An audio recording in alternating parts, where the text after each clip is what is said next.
अलग पुरुष निर्वाण। अलग पुरुष निर्वाण है उनको लखे न कोई, उनको लखे कोई संत जना जो शब्द विवेकी होय। बोलिए सद्गुरुदेव की जय। सदगुरु साहब के, सदगुरु कबीर साहब के इन शब्दों से पता चलता है क्या?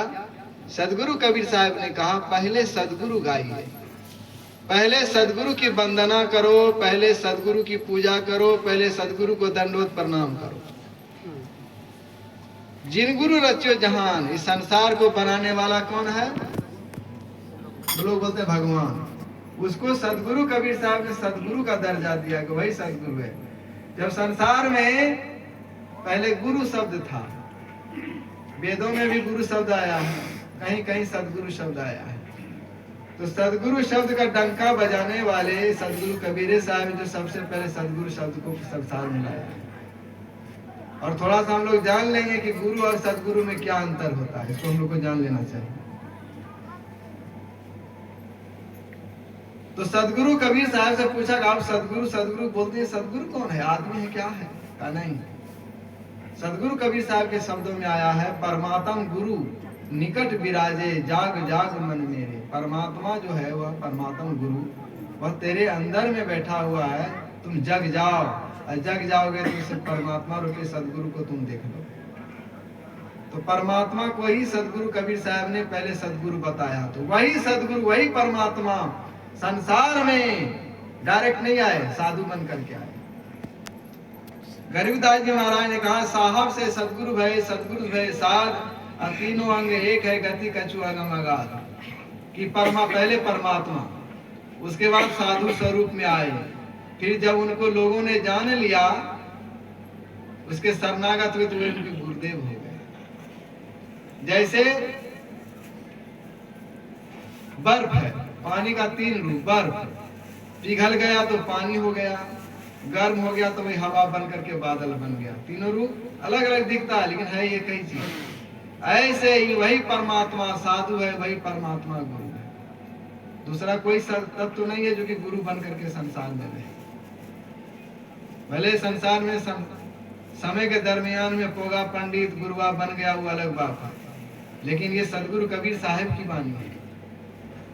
इसलिए सदगुरु को परमात्मा का दर्जा दिया गया, भगवान का दर्जा दिया गया। इसीलिए वही परमात्मा सदगुरु बन, उन्हीं परमात्मा के ज्ञान को संसार में कोई संत महात्मा प्रचार करते हैं।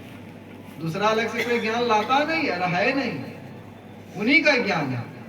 वही ज्ञान को जो प्रचारित करने वाला है, रहस्यमय तत्व को प्रकाशित करने वाला होता है और शिष्य का उद्धार करने वाला होता है, उसका नाम सदगुरु।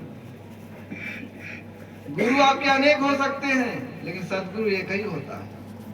आपके मन में शंका होगी, जैसे दत्तात्रेय जी महाराज थे, आप लोगों ने नाम सुना होगा। गुरु महिमा पढ़ेंगे तो मिलेगा उसमें, आप लोग पाठ भी करते हैं। 24 गुरु किन्ने जगमाई अहंकार वो राखियो नहीं।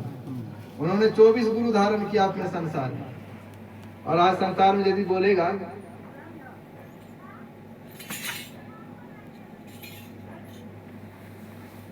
कि हमको 2 ठो गुरु है, 3 ठो गुरु है, तो लोग समझेंगे इसका कौन गुरु सही है।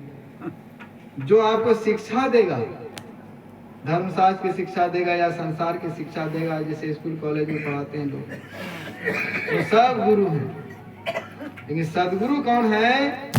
जो परम चैतन्य परमात्मा का जो ज्ञान, रहस्यमय ज्ञान देता है और भवसागर पार करने की युक्ति बतलाता है, नाम भेद बतलाता है और उसका आप अनुसरण करते हैं, उसका नाम है सदगुरु। और वो सब हो गए, ये जान लीजिए बढ़िया से। आज हम क्या हमारे नहीं, वही हमारे सदगुरु। यदि आपने जाना है तो, नहीं जाना है तो गुरुआ तो ऐसे ही है। हीरा को नहीं पहचानने के कारण हम जो है कंगाल रह जाते हैं।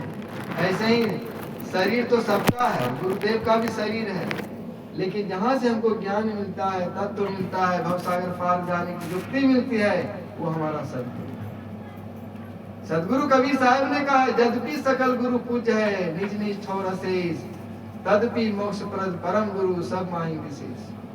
सदगुरु कबीर साहब ने कहा कि आपने जो पहले बहुत सारे गुरु धारण किए, ठीक है, सब वंदनीय है, लेकिन मोक्ष का रास्ता जो बताएगा, परम पद का रास्ता जो बताएगा, जिससे आपके जन्म मरण दुख सुख सब छूट जाएंगे, उसका नाम सदगुरु सब मां ही विशेष, वह सबसे विशेष है। जैसे आप क्लास 1 से लेकर 5 तक पढ़े स्कूल में, और फिर उस विद्यालय को आपने छोड़ दिया, ठीक है, 1 से 5 तक। राजेंद्र बाबू इधर देखिए, उधर मत देखिए, बहुत दूर से आता है ठंडा में। 1 से 5 तक आपने पढ़ लिया, शिक्षक ने पढ़ाया आपको 1 से 5 तक, फिर आपको आगे बढ़ना है, वहां से फिर आप चले गए 6 से 8 क्लास वाले, वहां भी शिक्षक है, 1 से 5 तक भी शिक्षक है। उधर क्या है, समय लेकर क्या है, सुनो।